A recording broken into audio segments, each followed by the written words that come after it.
चलो शुरू से शुरू करते हैं।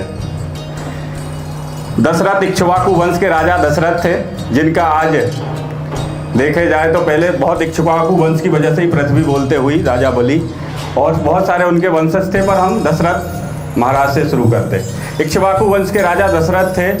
उनके पास राज तो बहुत था, सुख वैभव सब था, पर संतान नहीं थी और ये कमी उनको हमेशा खलती थी। 3 रानियां थी, पर उनके पास संतान नहीं थी। वो अपने गुरुदेव के पास गए, जैसे हम आप कभी हो जाए तो जिसको गुरु मानते उसके पास जाते ना, वो अपने कुल गुरु के पास गए और उन्होंने उनसे पूछा कि इसका निराकरण, क्योंकि ये धन वैभव किसी काम का नहीं है, आने वाले समय हमारी तो कोई संतान ही नहीं है। तो गुरु ने बोला अग्नि यज्ञ करो, आप एक यज्ञ का अनुष्ठान करो और उससे आपको पुत्र प्राप्त होगा। ऐसा ही उन्होंने किया, विधि विधान से यज्ञ किया, यज्ञ का उनको फल भी मिला और वहाँ से अग्निदेव प्रकट हुए एक कटोरा लेके जिसमें खीर थी और वो खीर उन्होंने तीनों रानियों को एक एक चम्मच दी और तीनों 2 रानियों ने अपना आधा चम्मच एक शकुंतला को दे दिया, जिनको 2 पुत्र हुए थे, है ना, शत्रुघ्न और लक्ष्मण जी।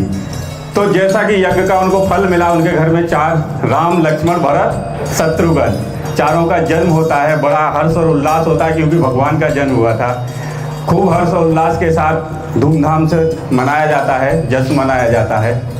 उसके बाद जैसे ही भगवान किलकारियाँ गूंजती है, खूब ऐशो आराम, खूब सुख समृद्धि चारों तरफ थी। लेकिन छोटे भगवान छोटे से थोड़े बड़े रूप हुए बालकुल में, तो गुरुकुल से गुरु आ गए कि अब इनको शिक्षा के लिए जाना पड़ेगा। चारों को माँ का तो प्यार अलग ही होता है, माँ छोटे छोटे बच्चे क्यों 4 साल के ही थे, पर बोलते हैं कि राम लक्ष्मण भरत शत्रुघ्न को तो गुरुकुल की एक पद्धति थी और गुरुकुल में जाना अनिवार्य था, वो ले गए।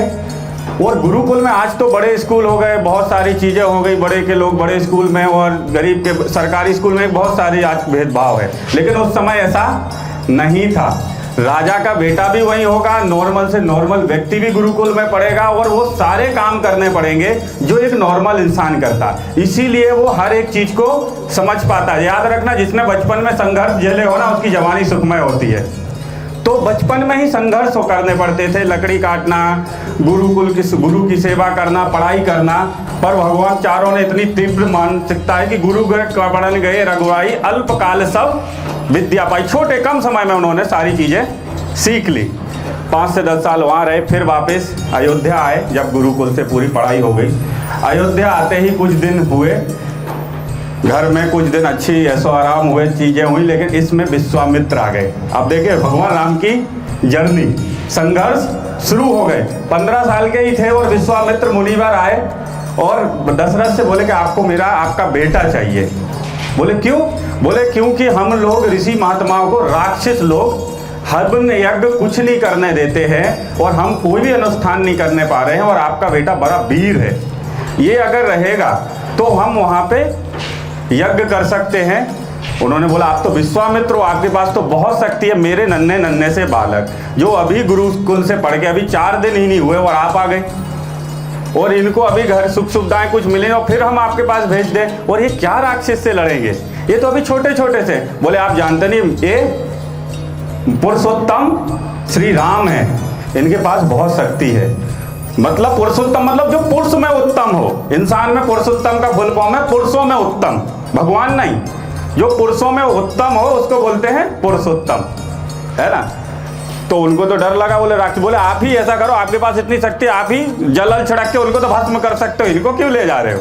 बोले नहीं, मैं ऋषि हूँ, मेरी कुछ और काम है, मैं ये काम नहीं ना क्रोध कर सकता हूँ ना किसी को मार सकता हूँ, पर ये क्षत्रिय कुल में हो सकता है।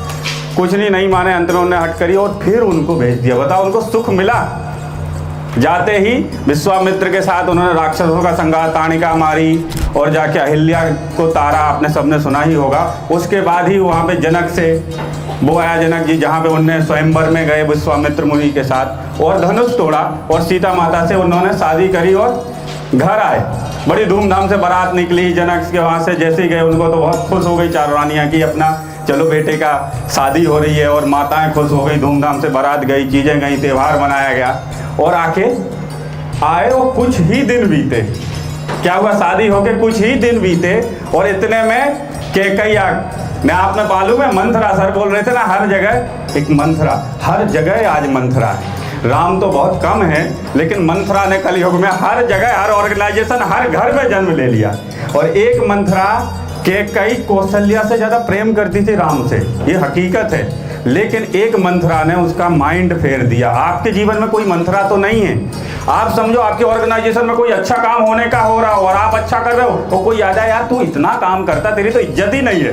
यानी ये मंथरा का काम, आपको तो वो इज्जत मिलती ही नहीं है, आपको वो पैसा ही नहीं मिलता जिसके तुम हकदार हो। यानी इसने काम चालू कर दिया मंथरा का। ऐसी मंथराएं हर जगह पाई जाती हैं। आपके आसपास आप किसी ऑर्गेनाइजेशन में बहुत अच्छा काम कर रहे हो, चीजें कर रहे हो, लेकिन आपसे यार पैसा, कई बार पैसा तो मिलता पर इज्जत नहीं मिलती। अब इसका क्या तोड़, आपको कहीं ना कहीं लग ही जाएगा कि ऐसा हो तो नहीं रहा सही में। तो ये ऑर्गेनाइजेशन में भी मंथराएं होती हैं, याद रखना, ढूंढ लेना, नहीं तो दिक्कत आएगी बाद में। इसके बाद मंथरा ने जाके कैकेयी को भड़काया कि तू तो दासी बन के रह जाएगी, राम का जैसे ही राज्याभिषेक हुआ तेरी कोई रिस्पेक्ट नहीं रहेगी, कोई सुनने वाला नहीं रहा। अरे बोले नहीं, मैं तो राम से बहुत प्यार, राम मुझसे भी बहुत, अरे वो साले पे दिखावटी है, राजा बनते ही असली रंग आ जाएगा। बोले कौशल्या देखना महारानी बनेगी और तू दासी बनेगी। इतना भड़काया जितना 3 दिन लगातार। वो तो उसके वहाँ से मायके पक्ष से थी, जहाँ से आई, तो क्या कभी यार दान में मिली थी, आई थी साथ में शादी के साथ। तो वो 3 दिन जब कंटिन्यू, आप सोचना एक आदमी बम कैसे फेंक देता, बोलता है गलत है, क्योंकि उसका माइंड पूरा ऐसा किया जाता है लगातार। और जब वो हो जाता है तो बोले मैं कैसे कर सकती हूँ, भरत को राजा कैसे बना सकती हूँ। बोले याद है देवासुर संग्राम में तू, राजा दशरथ, एक बार देवताओं ने राजा दशरथ से मदद मांगी थी राक्षसों से लड़ने के लिए कि हमको जीतने के लिए आपकी मदद चाहिए। देवासुर संग्राम में अपने दशरथ राजा लड़ने गए थे और वहीं हार गए थे, मूर्छित हो गए थे। तब कैकेयी ने सारथी बन के उनको बचाया था।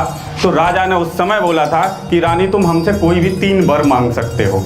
तो उन्होंने बोला था अभी तो कुछ ऐसा समझ में नहीं, जब समय आएगा तब मैं मांग लूंगी। तो बोले वो समय आ चुका है, हम अब वो 3 वर मांग सकते हैं। और बोले 3 वर में मांगना क्या है, एक तो भरत को राज्याभिषेक, दूसरा राम को वनवास। अगर राम को वनवास नहीं भेजा, यहाँ रहेगा तो प्रजा नहीं करने देगी, ये प्रजा खिलाफ हो जाएगी, तो राम को यहाँ से दूर ही भेजो।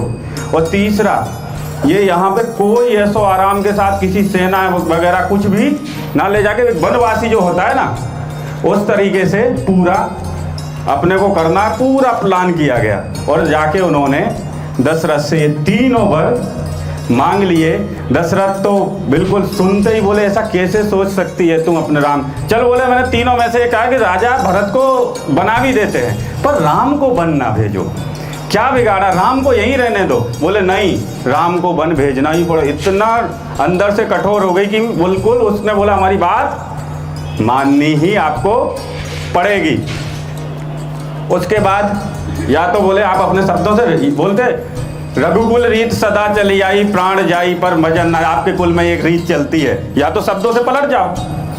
बोले नहीं, शब्दों से नहीं। और राजा राम को बुलाया, राज्य अभिषेक होने वाला था 2-4-5 दिन, पूरे राज्य में वो चल रहा था, पूरे राज्य में बढ़िया त्योहार मन रहा था कि राजा राम बन रहे हैं। राम को बुलाया गया और ये बताया गया कि आपको बन जाना है, राजा नहीं। तो बोले तो मेरा सौभाग्य है। उनने इतनी कुलता के साथ, ये मेरा सौभाग्य। बोले माता जी आप क्यों प्रसन्न हैं हमसे इतना कि आप हम वन भेज रहे हो, मुझे कितने सारे ऋषि महात्माओं की सेवा करने का मौका मिलेगा। और दूसरा बोले भरत को राजा। बोले वो कितनी अच्छी बात है, मेरा छोटा भाई भरत राजा मेरे लिए खुशी की बात है। इतने प्रॉपर तरीके से पॉजिटिव, कोई भी संघर्ष आए अगर आप उसको पॉजिटिव रिएक्ट करते हैं, कोई भी बड़ी से बड़ी मुश्किल आपके जीवन में तो ऐसा नहीं आया। आज के समय में 2 भाइयों को एक खेत ना दो, एक प्लॉट ना दो, तो दोनों में झगड़े हो जाते हैं, नहीं हो जाते, लड़ जाते हैं। लेकिन उनने तो खुशी खुशी बोले तो बड़ा सौभाग्य है और आपका आशीर्वाद है और मुझे तो बहुत अच्छा पिता के वचन निभाने का एक मौका मिलेगा। मेरे जैसा सौभाग्यशाली पुत्र कौन हो सकता है। आज्ञा लेके सीता और लक्ष्मण जी नहीं माने तो तीनों निकल गए। कहाँ? वन में। वन में 14 साल, बड़ी वन की कहानी बहुत लंबी है, वहाँ भी उन्होंने बहुत संघर्ष झेला। आप बताओ, एक व्यक्ति जो घर से कुछ भी मदद नहीं ले सकता, यहाँ तक कि पैरों में, उनके पैरों में कुछ भी, नंगे पैर निकल गया, कोई भी साथ नहीं, उसने त्रिलोकीनाथ के सबसे बड़ा रावण को हराया। जो कोई उसको हरा नहीं सकता था, ना देवता ना कोई, उसको हराया कैसे। आज हम निकलते हैं, हमारे पास हमको लगता कोई भी नहीं है, फिर भी हम वो काम कर सकते। भगवान राम ने एक नॉर्मल से नॉर्मल अगर टीम लीड करना है, विश्व का सबसे बड़ा टीम लीडर भगवान श्री राम है, जो बानर भालुओं के दम पे किसको हराया? रावण को हराया, जो त्रिलोकी विजेता था। हराया नहीं हराया?